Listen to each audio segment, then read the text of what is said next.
The betrayal began the moment my son-in-law slammed the door in my face. It wasn't just a door closing, it was the kind of violent slam that made the glass rattle and my bones ache. I had gone there, trembling with hope, to ask about my daughter Allison, who had been missing for 2 long weeks. Instead of comfort or concern, instead of a husband frantic with worry, I was met with cold anger. "She's fine," he barked, his hand gripping the doorframe so tightly his knuckles turned white. His eyes darted nervously down the street and back at me.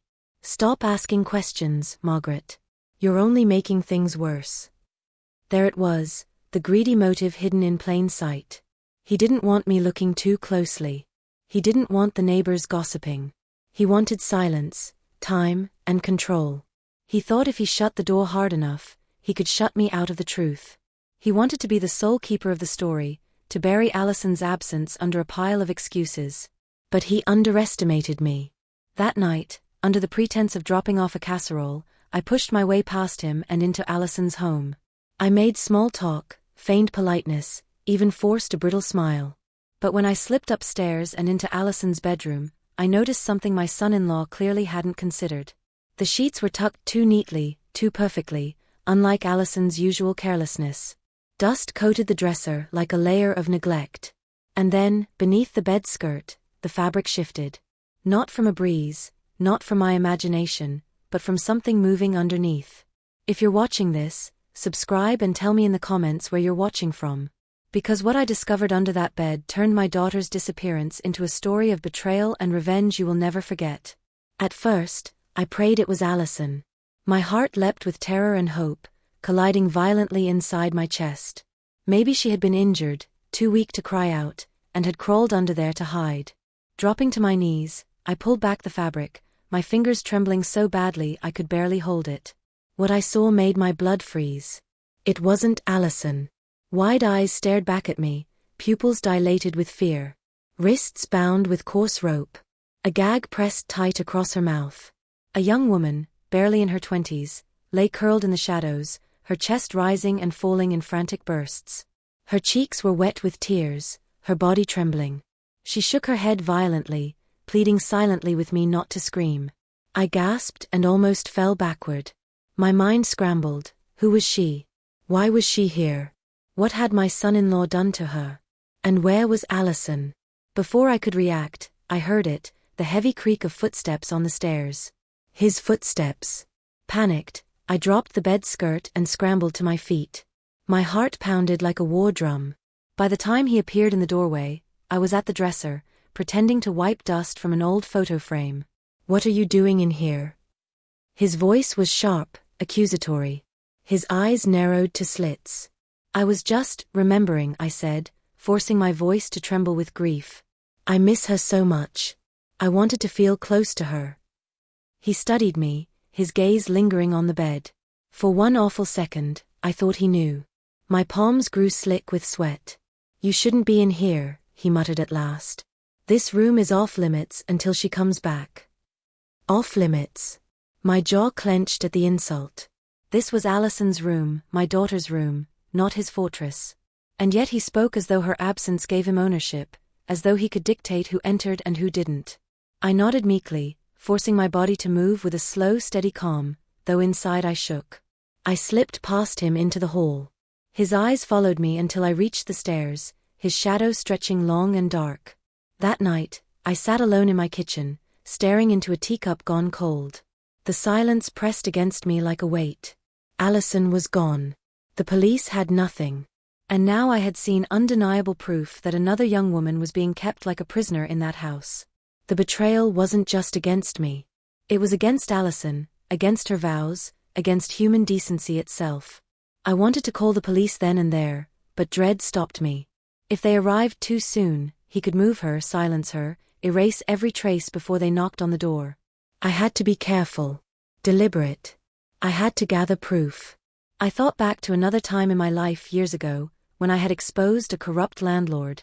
Everyone else had been too afraid to confront him, but I kept records, documented every lie, until he crumbled beneath the truth. That had been a battle of patience. And this was no different, except the stakes were higher. Now it wasn't about leaking roofs or stolen rent. It was about life and death. The next day, I returned. I told him I wanted to help tidy the house, so it looks nice for Allison when she comes home. He sneered but didn't stop me. I vacuumed the living room, dusted shelves, polished the dining table. All the while, my ears strained for every sound above. The floorboards groaning under footsteps. The faintest muffled cry. When I passed Allison's door, I paused. My hand brushed the doorknob. I thought I heard a dull thump from inside, followed by silence. My heart clenched, but I forced myself to keep walking, acting as though nothing was amiss. Later, while he was in the kitchen, muttering on the phone about payments and keeping it quiet, I slipped upstairs again. I didn't even need to look under the bed this time. The sound of restrained breathing, sharp, panicked, desperate, seeped into the quiet room like a whisper. My hands shook, but my resolve hardened. Allison's disappearance and that bound girl were connected. I could feel it in my bones. Pretending became my hardest task. I forced myself to believe his lies out loud, nodding as he claimed Allison had gone to visit a friend.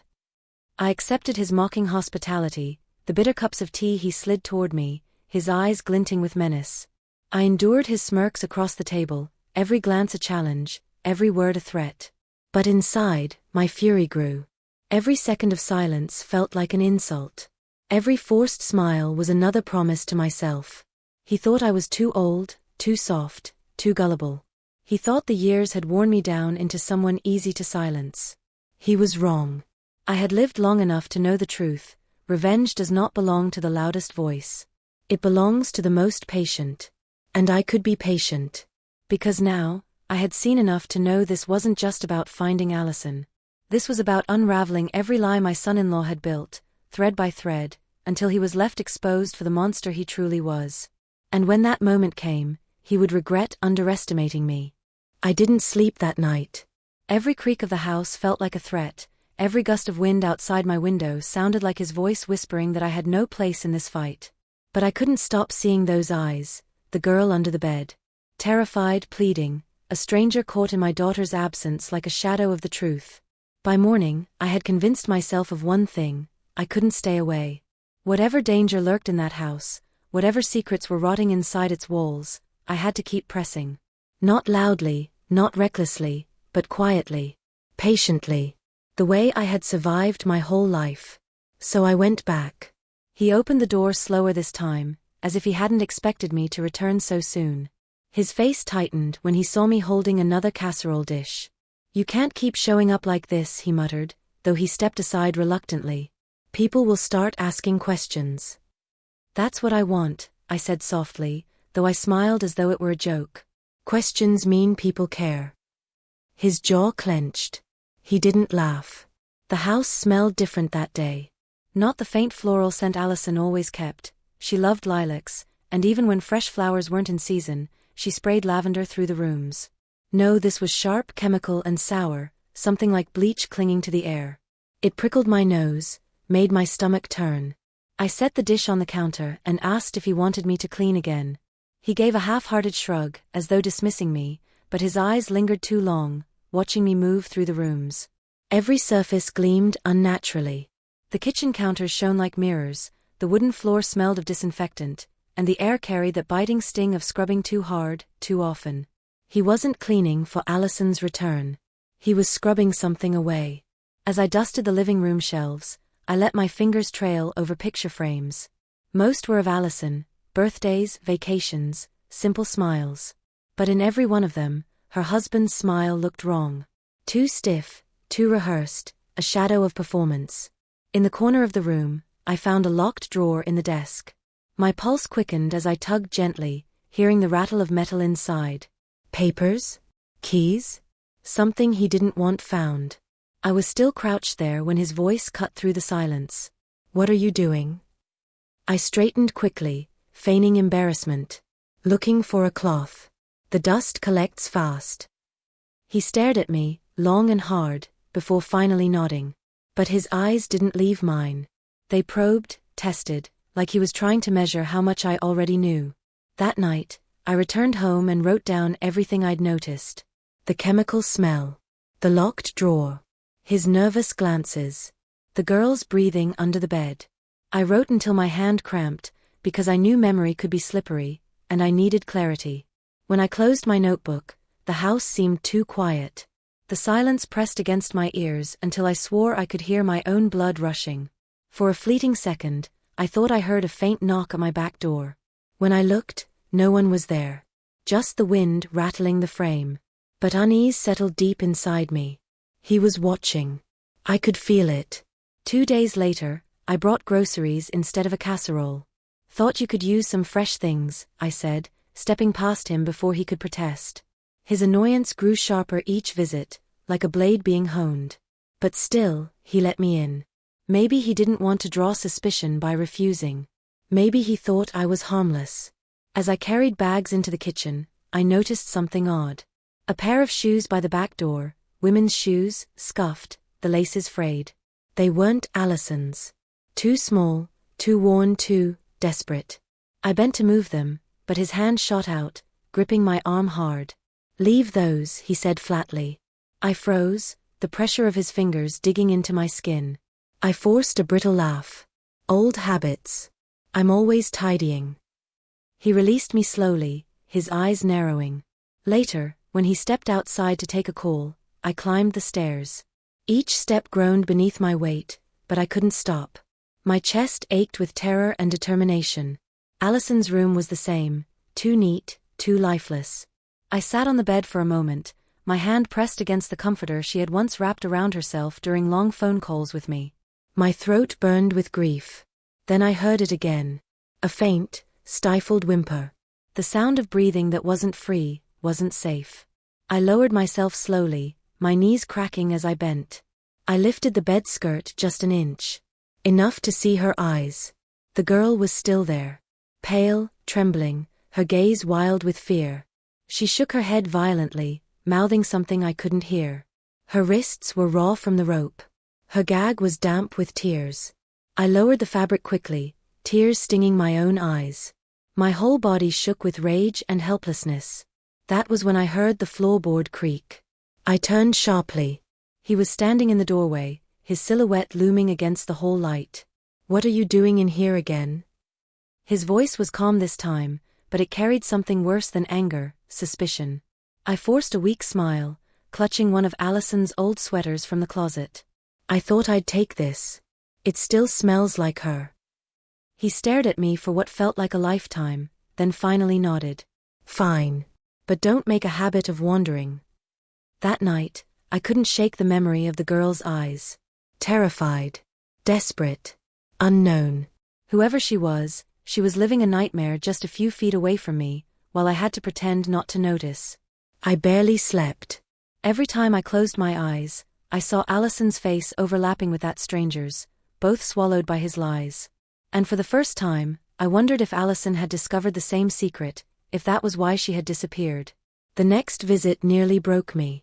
I had been cleaning in the living room when I noticed a stain on the rug. Faint, but distinct, dark against the pale fabric. My heart clenched. I crouched, brushing my fingers over it. Too old to be wine. Too deep to be a careless spill. Blood. Before I could think, his voice drifted from the doorway. "Some things don't come out, no matter how hard you scrub." I turned, forcing myself to stand. "Yes," I said softly, my throat tight. "Some things leave a mark forever."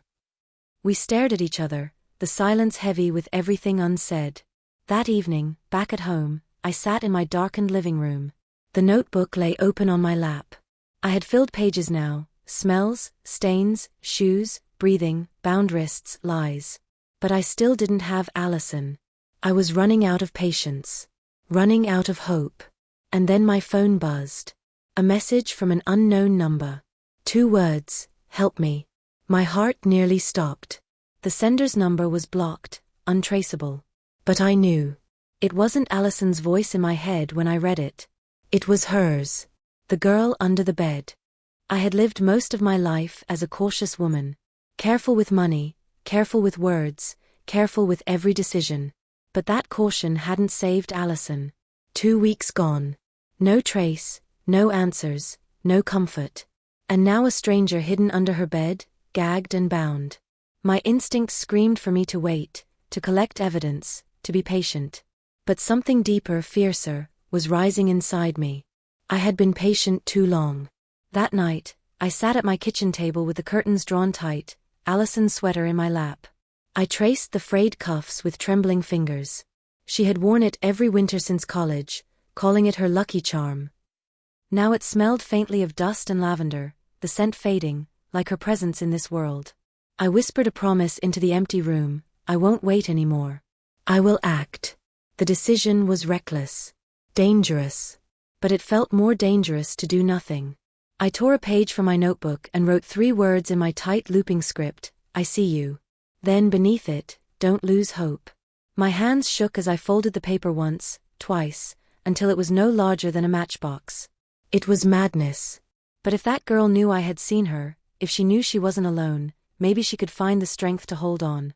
And maybe, just maybe, she could give me the clue I needed to find Allison. The next morning, I arrived at the house with a bag of groceries. He opened the door quickly this time, as if waiting, his eyes scanning the street behind me before settling on my face. You again, he muttered. What is this, Margaret? Some daily routine now. Someone has to keep this place running, I said, pushing past him with forced cheer. Wouldn't want Allison to come home to an empty pantry, would we? He didn't answer, but I saw the twitch in his jaw. The anger he tried to choke down. He hated my presence here, yet he couldn't quite justify throwing me out. Not without drawing suspicion. Good. Let him simmer. I made my way upstairs after putting the groceries away, humming softly like a distracted old woman. When I reached Allison's room, I pretended to straighten a picture frame on the wall, my body shielding my hand as I slipped the folded note from my pocket. The room was silent. He was downstairs on the phone again, his voice a muffled growl through the floorboards. Kneeling slowly, I let my hand drift toward the bed skirt. My heart hammered so hard it felt like it might break through my ribs. My fingers brushed the fabric, lifting just an inch. The girl's eyes met mine instantly, wide, frantic, desperate. I pressed the folded paper into the gap and pushed it toward her hand. She jerked back in surprise, then snatched it quickly. Her eyes filled with tears, and she mouthed something I couldn't hear. Thank you.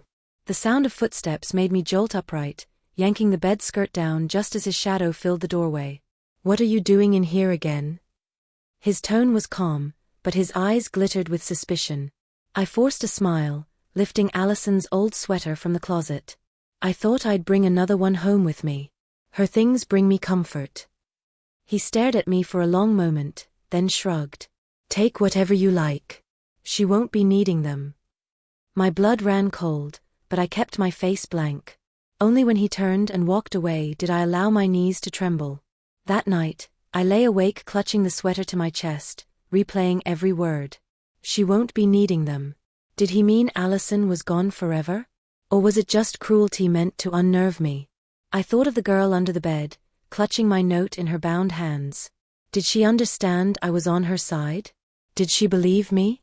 Would she find a way to answer? Sleep didn't come. Only questions. 2 days later, I found my answer. I returned to the house under the same excuse: groceries, cleaning, busy work. He let me in with a smirk, muttering something under his breath about nosy old women. I ignored him, moving through the motions until I could slip upstairs. When I entered Allison's room, my breath caught. There on the bed, under the neatly folded comforter, was a tiny scrap of paper. I snatched it up, my hands trembling. On it, scrawled in shaky handwriting, were 3 words: basement.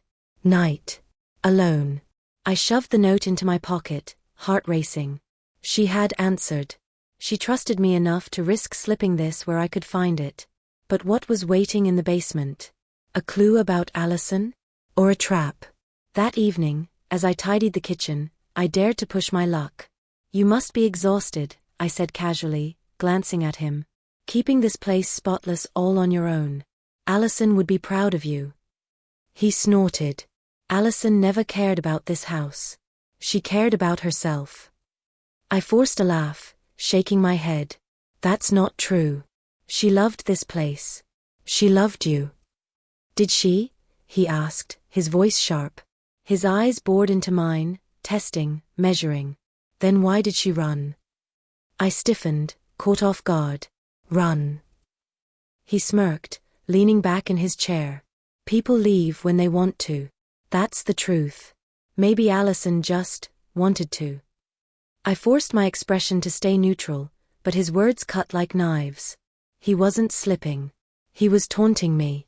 And worse, he was almost daring me to argue. That night, I returned home and locked my doors. I lit no lamps, letting the darkness wrap around me as I considered my choices. The basement. Night. Alone. I was being pulled into a web I barely understood, but one thing was clear: the girl was risking everything to tell me something. I couldn't abandon her. When I arrived the next evening, I made my excuses quickly, telling him I wasn't feeling well and would leave after dropping off some food. He smirked, unconvinced, but didn't stop me. I waited. Watched from across the street as his car finally pulled away. Only then did I slip around the back, my breath fogging in the cool night air. The basement door groaned when I tugged it open. The smell hit me instantly: damp earth, mildew, and something metallic that made my stomach churn. I descended slowly, each wooden step creaking under my weight. The single bulb above flickered weakly, casting long shadows across the stone walls. In the corner, under a pile of boxes, I found it, a small duffel bag. Inside were women's belongings: jewelry, scarves, wallets. Not Allison's. Different styles, different names on the IDs. I froze, bile rising in my throat. This wasn't just about Allison. This wasn't just about one girl under the bed. He had done this before. A soft scrape behind me made me whirl. The girl was there, her wrists raw, her gag hanging loose around her neck. Somehow she had crawled down, dragging herself inch by inch. Her lips trembled as she whispered, "He's coming back." I grabbed her arm, panic flooding me. "We have to get you out." But headlights flashed through the tiny basement window, slicing across the damp stone. His car. He was back early. I looked at the girl, her eyes wide with terror, and knew we had seconds. If he found us here, both of us would vanish the way Allison had. My hand tightened around hers, my heart hammering. For the first time, fear didn't paralyze me. It sharpened into something cold and steady. The waiting was over. The game had begun. The flicker of headlights across the basement wall froze me where I stood. The girl's whispered warning echoed in my head: "He's coming back." My hand clenched around hers instinctively, though I knew we had no time, no plan. The duffel bag at my feet lay open, spilling its terrible contents across the dusty floor: wallets, jewelry, trinkets that once belonged to women who were no longer free. My stomach lurched. Above us, the back door creaked open. His heavy steps thudded against the floorboards, steady and unhurried, like a predator returning to his den. "Go," I hissed at the girl, nudging her toward the shadows. She shook her head wildly, too weak to move. Her wrists, red and raw, trembled as she pulled the gag back over her mouth, masking the faint trace of our meeting. I kicked the duffel bag closed and shoved it under the boxes where I'd found it. My heart thundered so loud I was sure it would give us away. The basement door groaned, then cracked open. A sliver of light spilled down the stairs. His silhouette loomed at the top, broad and unmoving. "What are you doing down there?" His voice was low, suspicious. My knees nearly buckled. But I forced a tremor into my tone, masking panic with frailty. "Looking for preserves," I called up, lifting a dusty jar from a shelf with trembling hands. "Allison always kept them down here. I thought I might bring some home." A long pause. Then the door clicked shut again, his footsteps retreating. I sagged against the wall, nearly collapsing. My chest burned with every breath. The girl's eyes glistened in the dim light. She mouthed a single word: "Hurry." I nodded. I couldn't free her yet. But I could carry proof. Something small enough to hide, powerful enough to expose him. My eyes scanned the floor until they landed on it, a thin silver bracelet tangled among the other trinkets. My throat closed. It was Allison's. I knew it instantly. I'd given it to her on her 18th birthday, engraved with a tiny heart on the clasp. I slipped it into my pocket, pressing the cool metal against my palm. My hands shook as though holding a piece of her soul. Upstairs, he was waiting. When I emerged from the basement, clutching the jar of preserves, he sat at the kitchen table, his elbows resting on the surface, his eyes fixed on me. The silence between us stretched like wire, taut and ready to snap. "Find what you needed," he asked finally, his tone casual but his gaze razor-sharp. Yes, I said softly, setting the jar down. Allison loved raspberry jam. His lips twitched in something that might have been a smile, but it never reached his eyes. Funny. She always told me she hated raspberries. The air thickened. My pulse thundered. He was testing me. Well, I murmured, forcing a weak chuckle, mothers remember different things than husbands.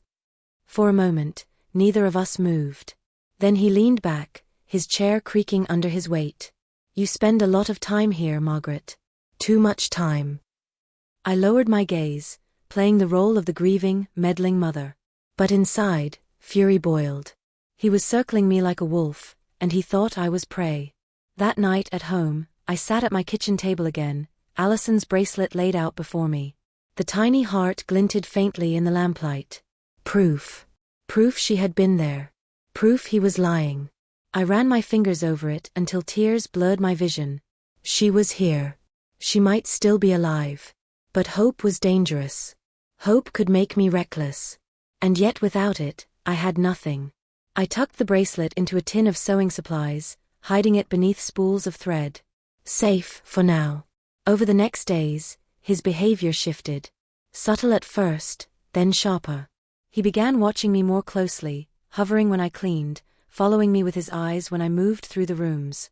He asked questions casually, too casually. Did you go upstairs today? What do you do when I'm on the phone? Each question was a needle, probing for weakness. I answered with the patience of age, feigning confusion, pretending not to notice the edge in his voice. But I saw it, the paranoia creeping into his expression, the way his hands twitched when I lingered too long in a room. One evening, as I scrubbed the kitchen counter, he stepped behind me so silently I didn't hear until his breath brushed my ear. You know, Margaret, he murmured, curiosity can get people hurt. I froze, my knuckles white on the rag. I only want Allison back, I whispered. He lingered a moment longer, then stepped away, humming tunelessly as though he hadn't just laid a threat between us. The girl's condition worsened. Each time I dared to peek beneath the bed skirt, her skin was paler, her eyes more hollow. She mouthed words I couldn't always catch, please help soon. My stomach twisted with guilt. I slipped her bits of food hidden in napkins, tiny sips of water when I could. Each risk was a gamble, but watching her fade was unbearable. You'll get out, I whispered once, pressing her hand through the narrow gap. I swear it. Her grip was weak, but her eyes burned with desperate faith. One afternoon, while dusting the bookshelf in the living room, I found something strange. A photograph tucked behind the rows of books, as though hidden in haste. My hands shook as I pulled it free. It was Allison. Her face pale, her smile forced, her eyes rimmed with fear. And beside her, his arm draped possessively, his smile stretched too wide. The back of the photo was smudged with dirt. Recent. I slipped it quickly into my pocket, but not fast enough. What's that? His voice cut through the room. My heart jolted. I turned slowly, clutching the photo to my chest. Just an old picture, I said, forcing a brittle laugh. I like keeping them close. He studied me for a long moment, his eyes narrowing. Then he stepped closer, his hand outstretched. Let me see. Panic clawed up my throat. If he saw the dirt, if he realized it was recent, he'd know I had stumbled onto something he hadn't meant me to find. I pressed the photo tighter to my chest. Not now, I whispered, letting tears brim. It hurts too much. For a long, suffocating moment, I thought he would rip it from my hands. Then he sighed, shaking his head. You're pathetic, he muttered, turning away. Only when he left the room did I allow myself to breathe again. That night, I hid the photo beside the bracelet in the sewing tin. 2 pieces of proof now, each more damning than the last. But with every step I took, the danger grew sharper. He was watching me, circling me, waiting for me to slip. And I was running out of time. The girl under the bed couldn't last much longer. And Allison, her fate still dangled between life and death, hidden behind his lies. The final straw came 3 days later. I had been cleaning the hallway when I heard him on the phone, his voice low and urgent. No, she doesn't know. She's too old, too stupid. I'll take care of it. My blood froze. He meant me. I backed away silently, my heart hammering, the photograph burning in my pocket like a live coal. When I reached the kitchen, he was already there, leaning against the counter, watching me. His lips curved in a smile that didn't reach his eyes. "Stay out of places you don't belong," he said softly. And in that moment I knew, he suspected. I left the house with my heart in my throat, the photo pressed against my palm. At home, I locked every door, every window. I sat at the table in the dark, the bracelet and photo laid before me. 2 pieces of proof. 2 threads leading back to Allison. But her fate remained a question mark, a wound that wouldn't close. I whispered into the silence, a vow more than a prayer: "I will find you, Allison. Even if it kills me." And somewhere in the night, outside my window, I thought I saw him watching. The night I chose to end his lies was the longest night of my life. For weeks I had played the part of the grieving, harmless old woman, the meddling mother-in-law who brought casseroles and dusted shelves. He believed that role because he wanted to. But I had seen too much: the bound girl under the bed, the jewelry and wallets in the basement, the bracelet that once circled my daughter's wrist. And still, Allison remained missing. My heart already knew the truth, but my soul refused to accept it. That night I slipped Allison's bracelet into my pocket, as though her presence might give me strength. I walked across the street, past the houses of neighbors who whispered about her absence but never dared to ask. My shoes crunched on the gravel, every step heavier than the last. He was inside pacing, his voice raised in another heated phone call. "No more delays," I heard him snap. "She's getting suspicious. I'll handle it." He meant me. I knocked once, sharply. The sound cut through his words like a blade. After a long silence, the door opened. He stood there, framed in the dim light, his smile stretched thin. "Margaret," he drawled. "Couldn't sleep?" "No," I said simply. "I need to talk." He stepped aside, gesturing grandly. "By all means, talk." The air inside was thick with bleach again, that sharp choking tang that clung to the walls. I moved toward the living room, forcing calm into my steps. "Do you ever wonder," I asked softly, "what Allison would say if she saw us like this? Her mother and her husband circling each other, both pretending." He chuckled, low and humorless. "She's not here to say anything, is she?" The words sliced me open, but I kept my face steady. "You're right. She isn't." I let the silence stretch, heavy and suffocating. Then I turned my eyes to his. "Because of you." For the first time, his mask slipped. Just a flicker, a twitch in his jaw, a narrowing of his eyes. But it was enough. I didn't give him time to recover. I walked to the staircase and called softly, "Come now. It's safe." He spun toward me, startled. His mouth opened to demand an explanation, but the sound that followed wasn't mine. It was hers. The girl. She crept down the stairs, her wrists raw, her face pale, her steps unsteady but determined. She clutched the scrap of paper I had given her days ago. "I see you. Don't lose hope." For a moment, the house was silent. Then his voice roared, sharp and vicious. "What the hell do you think you're doing?" But it was too late. Because outside, neighbors had gathered. I had called them earlier that day, weaving a careful story of concern, asking them to check on me if you see me cross the street tonight. They came. They saw. Faces peered through the windows, whispers rippled through the crowd. And when the girl stumbled into the living room, gasps broke the night. He lunged for her, but I stepped between them. For once, his size didn't scare me. My voice rang out, clear and strong. "She's not the only one, is she? There are others. And Allison, where is she?" The girl's eyes filled with tears. "Basement," she rasped. He buried." Her words broke, but they didn't need to finish. The neighbors outside pressed closer, the whispers swelling into shouts. Someone shouted, "Call the police." Another voice cried, "He's dangerous." His face twisted, fury and fear battling. "Lies," he bellowed. "This crazy old woman put her up to it. You all know Margaret's been hysterical since Allison left." But even as he raged, his eyes darted toward the basement door. And in that glance, his guilt betrayed him. The police arrived within minutes, lights flashing red and blue against the walls. Officers pushed through the crowd, pulling the girl gently aside, questioning her in hushed tones. She clung to my arm, trembling, but she found her voice long enough to say, "He kept me under the bed. He said if I screamed, he'd make me disappear like Allison." All eyes turned to him. His bluster faltered, his mouth opening and closing like a fish gasping on land. The officers demanded the key to the basement. He refused, his hand shaking, his face pale. But one officer shoved past him, wrenching the door open. The smell hit us all at once: damp earth, rot, finality. They descended, flashlights cutting through the darkness. Minutes stretched into eternities. Then came the words that shattered me. "Found something." I followed before anyone could stop me. My knees buckled at the sight, shallow earth disturbed, fabric peeking through. They uncovered it slowly, gently, but I knew before the cloth gave way. It was Allison. My daughter. My beautiful girl. Her hair matted, her skin pale, her body broken but unmistakably hers. A wail tore from my chest, raw and primal.